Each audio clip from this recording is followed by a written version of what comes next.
एक लड़का था आरव, पढ़ा लिखा, अच्छी खासी डिग्री थी, लेकिन किस्मत उसकी ऐसी रूठी कि कहीं नौकरी नहीं मिल रही थी। उसका दिल फिर से बैठ जाता है। लगता है ये डिग्री मैंने बस समोसा रखकर इस पे खाने के लिए ली है, क्योंकि इसका कोई फायदा तो है नहीं। अरे ऐसा मत बोल बेटा, मिल जाएगी नौकरी।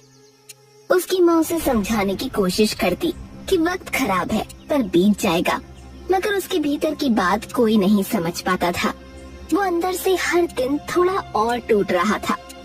बेटा हार मत मान, एक दिन सब बदलेगा। माँ वो दिन आता क्यों नहीं है?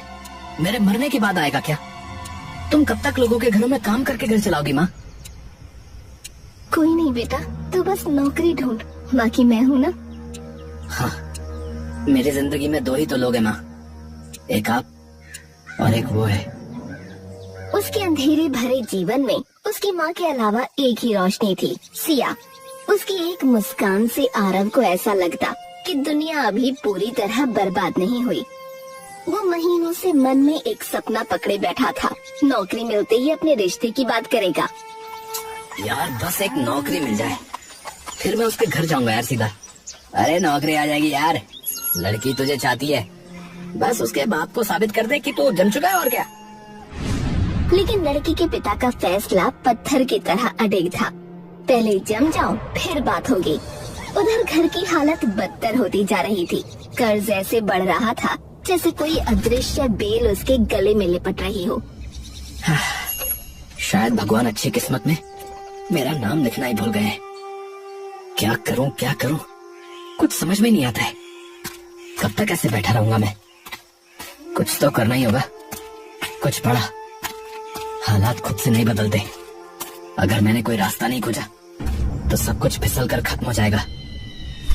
घर की हालत दिन पर दिन ऐसे गिर रही थी जैसे कोई पुराना मकान बारिश में गल रहा हो। शांति जब घर के खर्चे का हिसाब किताब करने बैठी तो उसके हाथ कांपने लगे। अरे बेटा ये देख, इतने पैसे, हम कब तक ऐसे चलेंगे? कब तक उधार, कब तक इंतजार? माँ मैं कोशिश कर रहा हूँ माँ, मैं रोज 50 जगह जाता हूँ, पर क्या बेटा, पेट तो इंतजार नहीं करता। शांति रो पड़ी। आरव बस सर झुकाकर बैठा रहा। उसे लगा जैसे दुनिया उसके कंधों पर रखी है और पैर मिट्टी में धंसते जा रहे हैं। अगर मेरी डिग्रियां रोटी बन जाती ना माँ, तो हम भूखे नहीं रहते माँ।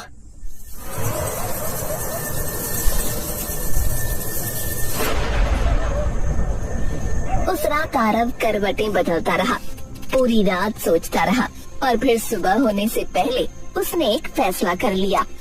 ऐसा फैसला जो उसने कभी कल्पना में भी नहीं सोचा था। चाहे कितने भी शर्म आए, मैं चाय की टपरी खोल लूंगा। पैसा कमाना है अब, चाहे जैसे भी आए।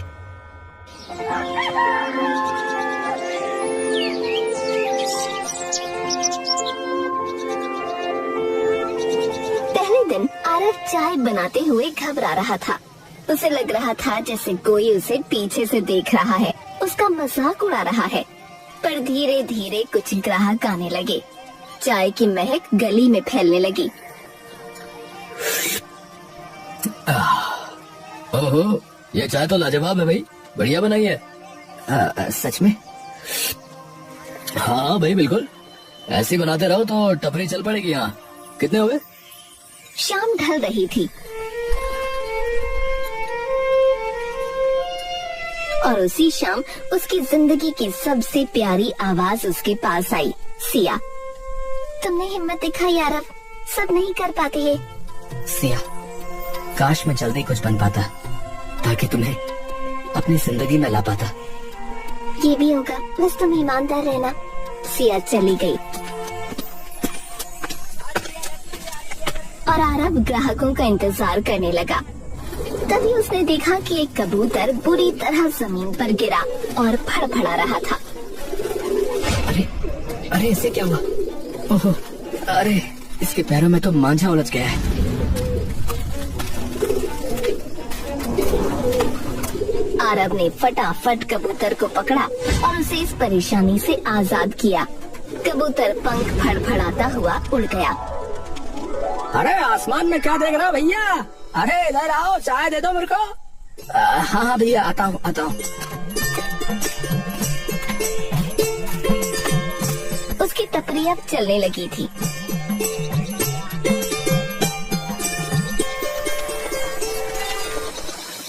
एक दिन उसने ठान लिया कि वो अब सिया का हाथ मांगने जाएगा। उसे लगा कि उसकी मेहनत देखकर रघुवीर सिंह शायद मान जाए। हाँ, आज जो भी होगा साफ साफ होगा। मैं फिर डर कर पीछे नहीं हटूंगा।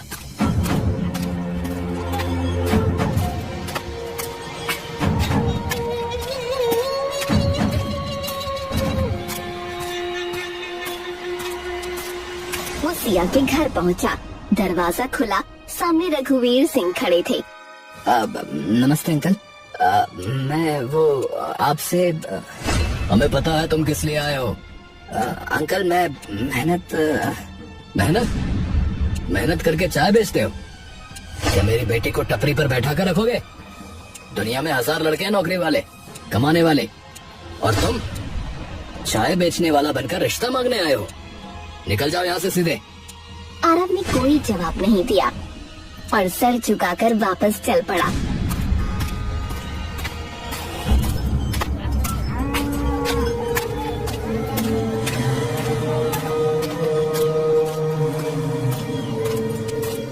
वो वापस टपरी पर आ गया। तभी सिया उसके पास आई।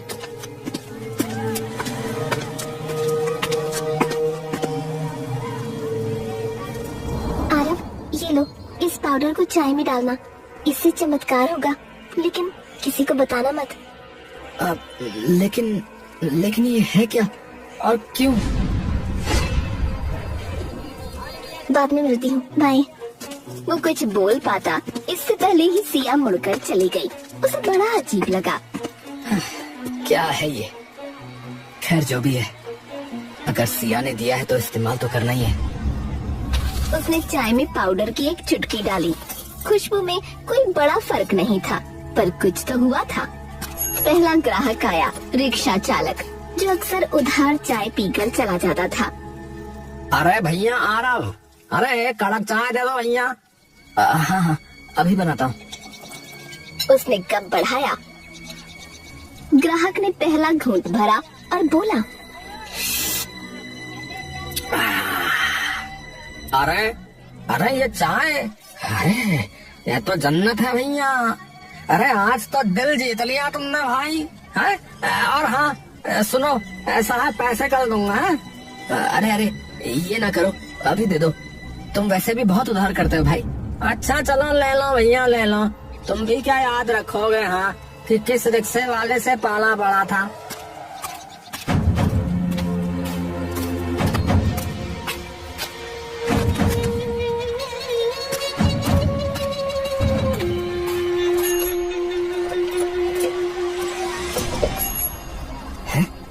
अरे आज तो बड़ी जल्दी मान गए हैं ये। आरव हैरान था, लेकिन उसने इतना ध्यान नहीं दिया। फिर एक ग्राहक आया, फिर दूसरा, फिर तीसरा। हर कोई चाय पीकर जैसे उसके वश में आ जाता। सब उसकी हर बात मान रहे थे। दिन चढ़ते चढ़ते भीड़ इतनी बढ़ गई कि टपरी पर खड़े होने की जगह नहीं बची। भाई क्या नुस्खा है तुम्हारे पास इतनी बढ़िया चाय बनाने का? है क्या सच में ये जादू है? आजमा कर देखता हूँ। दोपहर में वो अपनी माँ के गिरवी रखे हुए कंगन छुड़वाने दुकानदार के पास पहुँचा। उसने चाय का कप सामने रखा। आदमी ने घूंट लिया और आरव बोला, देखो ऐसा मेरी माँ के कंगन दे दो, बिना कुछ बोले। हाँ। दुकानदार ने बिना कुछ कहे कंगन दे दिए। धन्यवाद। आरव के भीतर हलचल थी, खुशी भी, डर भी। आखिर ये पाउडर किस हद तक वो लोगों को बदल सकता है? अब टपरी पर रोज भीड़ उमड़ती। इसी भीड़ में एक बूढ़ा रोज आता था। वो चाय नहीं पीता, बस दूर खड़ा होकर घूरता रहता था।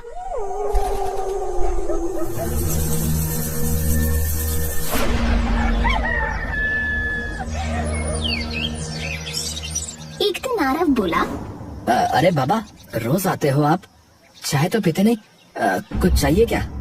अरे बेटा, जादू कभी मुफ्त नहीं आता, इसकी कीमत होती है, समझे? क्या मतलब? जिस दिन समझेगा उस दिन देर हो चुकी होगी।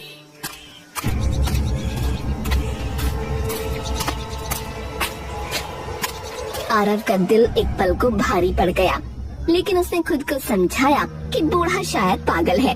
अचानक उसे सिया की याद आई, क्योंकि तब से उससे कोई कांटेक्ट नहीं हुआ था।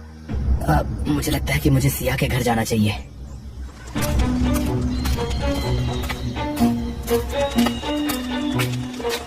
वो सिया के घर पहुंचा, लेकिन रघुवीर सिंह सामने मौजूद थे। क्यों आए हो? चाचा जी, मैं बस सिया से उसकी शादी तय हो गई है और आगे से यहाँ कदम मत रखना, समझ में आया? ये शब्द किसी हथौड़े की तरह उसके सीने पर पड़े। उसका दिल टूट गया। वो कुछ बोल ही नहीं पाया, सिर्फ सर झुकाए मुड़ गया। सब मिल रहा है, बस वो नहीं। पर क्यों? क्यों? अचानक उसके मन में एक विचार चमका। हाँ, अगर ये पाउडर किसी का नजरिया बदल सकता है, तो रघुवीर सिंह का क्यों नहीं? मुझे बस मौका चाहिए, एक कप चाय, और मेरी दुनिया बदल सकती है।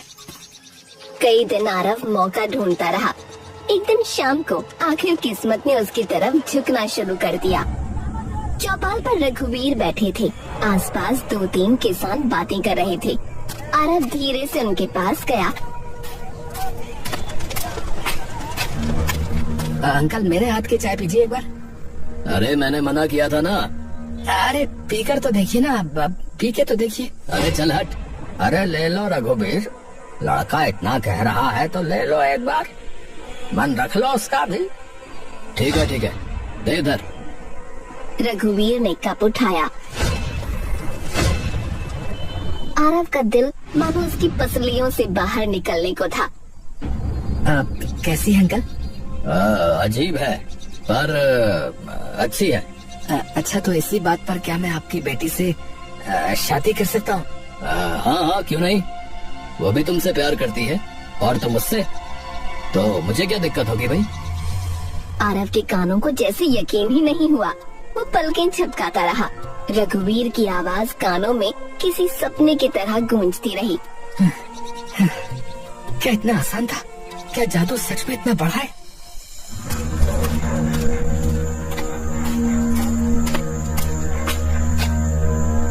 लेकिन रात टपरी समेटने के बाद आरव ने जैसे ही पीछे मुड़कर देखा, केतली अपने आप उबल रही थी। चूल्हा बुझा पड़ा था, फिर भी केतली में पानी कड़कड़ा कर उबल रहा था। ये कैसे? वो आगे बढ़ा ही था कि जमीन पर लाल चमक फैलने लगी। चिंगारियों जैसी नहीं, किसी अजीब अलौकिक चीज की तरह। आरव का गला सूखने लगा। बूढ़े आदमी की बातें याद आईं। जादू मुफ्त नहीं आता, इसकी कीमत होती है। नहीं, मैं बस थक गया हूँ। ये सब थकान की वजह से लग रहा है। पागल मत बना आरव, होश में आ। वो जल्दी से दुकान बंद करके घर आया।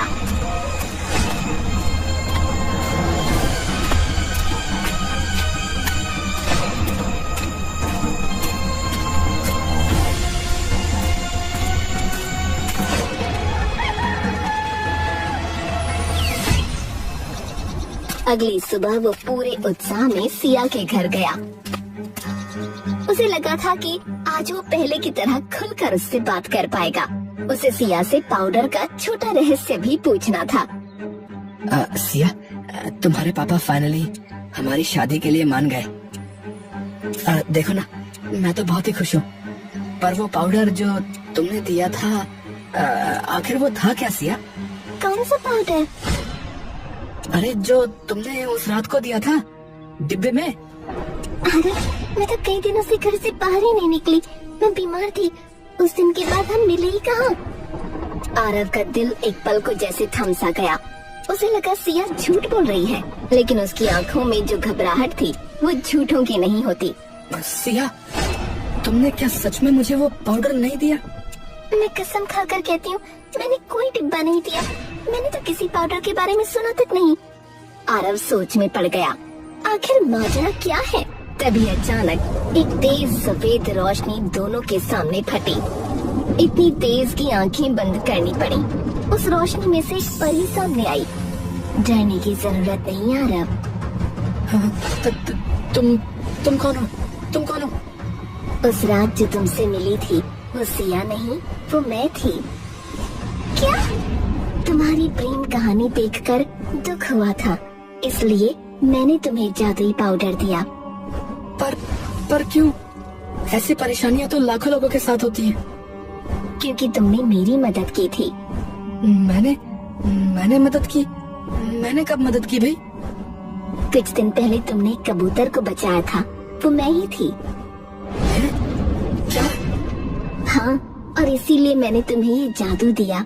लेकिन याद रखना, जादू का इस्तेमाल कभी लालच के लिए मत करना। नहीं, मैं ऐसा कभी नहीं करूँगा। और आपका बहुत बहुत धन्यवाद। पर मुझे लाल चमक नजर आई थी कल, वो क्या है? हर बार जब तुम किसी को ये चाय पिलाकर उसकी मर्जी बदलते हो, तो तुम्हारी अपनी किस्मत का एक टुकड़ा कम हो जाता है। किस्मत का टुकड़ा? हाँ, इसी वजह से लाल चमक दिखाई देने लगी, केतली खुद उबलने लगी, साए दिखने लगे। जादू कहीं से नहीं आता आरव, इसकी कीमत हमेशा किसी की किस्मत से चुकाई जाती है। वो कहावत सुनी है ना तुमने कि इस दुनिया में कुछ भी मुफ्त नहीं है। आरव सब समझ गया था, लेकिन अब लालच अपनी जड़ें उसके दिल में जमा चुका था।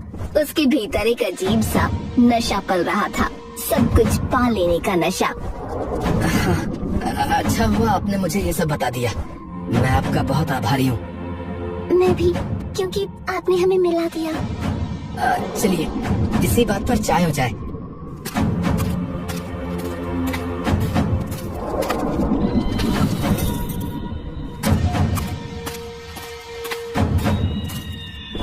ये लीजिए परी जी, चाय पीजिए। चाय? अभी? हाँ, क्यों नहीं। आपने मेरे लिए इतना कुछ किया है, मैं आपको चाय तो पिला ही सकता हूँ। मेरे पास उसके सिवा है ही क्या। परी को समझ नहीं आया, वो इंसानों जैसी ही सहजता से कप उठा लेती है। उसने विश्वास कर लिया था कि आरव एक अच्छा और सच्चा इंसान है। उसने घूंट लिया और अगले ही पल इस पाउडर का असर उस पर भी हो गया। और फिर आरव बोला, अपनी सारी शक्तियाँ मुझे दे दो। ये तुम क्या कह रहे हो आरव? चुप रहो तुम, बस जो गाय करो अभी। परी का चेहरा सख्त हो गया। वो कोशिश करती है विरोध करने की, लेकिन कर नहीं पाती। उसके पंखों से एक रोशनी निकली और आरव की छाती में समा गई। परी जमीन पर गिर पड़ी। सिया ये सब देखकर जैसे पत्थर की मूर्ति बन गई। आरव, तुमने क्या कर दिया? तुम्हारे पास जो भी था मेहनत से था, फिर ये लालच क्यों? अरे जब सब मिल सकता है तो थोड़ा क्यों लेना सिया, पूरा लेना सीखो। सिया समझ गई, ये आरव वो आरव नहीं रहा जिस पर वो दिल से भरोसा करती थी। तुम्हारे पास माँ थी, मैं थी, तुम्हारी मेहनत थी, फिर भी तुम और चाहते रहे। तुम्हें क्या कमी है? इसकी कमी थी और बहुत कुछ कर सकता हूँ। चलो अच्छा ही है, अब तुम्हें कोई नुकसान नहीं पहुँचाएगा।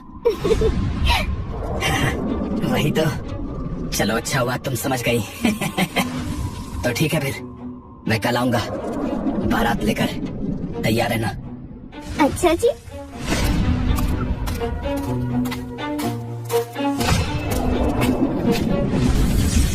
परी के जादू से अपने घर की जगह सचमुच का महल खड़ा कर लिया। वो अमीर हो गया, माँ को भी तंदुरुस्त बना दिया और अगले ही दिन बारात लेकर सिया के घर जा पहुँचा।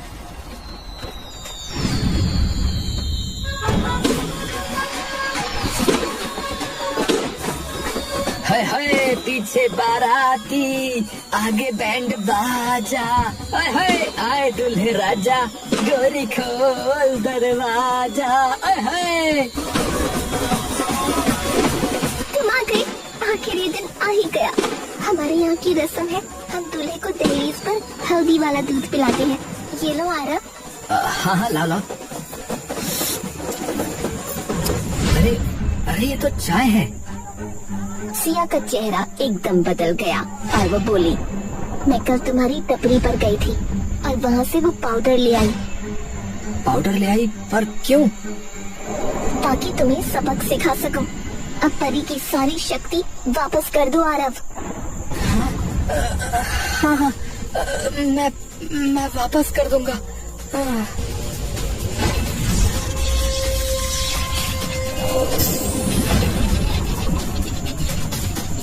जादू का गलत इस्तेमाल करने की सजा बहुत बड़ी होती है आरव।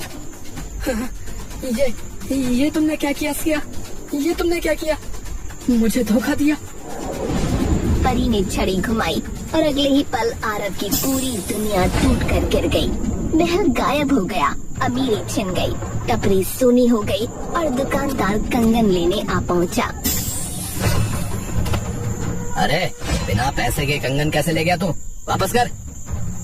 वो घर पर है, घर चले जाओ। मुझे माफ कर दो। हाँ जरूर जाऊंगा, और अगर नहीं मिले तो जेल कराऊंगा तुझे, समझ लेना। मुझे लगने लगा था कि मेरे पापा गलत है, पर शायद वो सही थे। तुम लायक नहीं थे आरव, न मेरे न खुद के। अरे मुझे माफ कर दो सिया, मुझे माफ कर दो। मैंने बहुत बड़ी गलती कर दी, सच में। अरे तू यहाँ क्या कर रहा है बे? निकल यहाँ से। जाने क्या नशा दिया था तूने मुझे, है जो मैंने हाँ कर दी तुझ जैसे भिखारी को। अरे मेरी बात तो सुनिए। अरे अपनी ये बारात लेकर चला जाए यहाँ से, वरना पुलिस बुलाऊंगा, समझ गया? चले जाओ आरव। आरव की माँ कुछ न बोल सकी और खड़ी तमाशा देखती रही। अचानक वो छाती पकड़कर गिर पड़ी। माँ। गरीबी में जीना मुश्किल है, लेकिन ऐसी बेइज्जती और बदनामी के बाद नामुमकिन। तूने बहुत गलत किया बेटा। माँ नहीं माँ नहीं, मेरी बात सुनो माँ। शांति के प्राण पखेरु उड़ चुके थे और आरव पूरी तरह टूट चुका था। माँ हे भगवान, मैंने लालच क्यों किया? मैंने लालच क्यों किया? सवाल हवा में तैरता रहा, लेकिन उसका जवाब अब किसी के पास नहीं था। जादू ने उसे सब दिया और उसी जादू ने सब छीन लिया, लेकिन अब उसके पास पछताने के सिवा और कुछ नहीं था।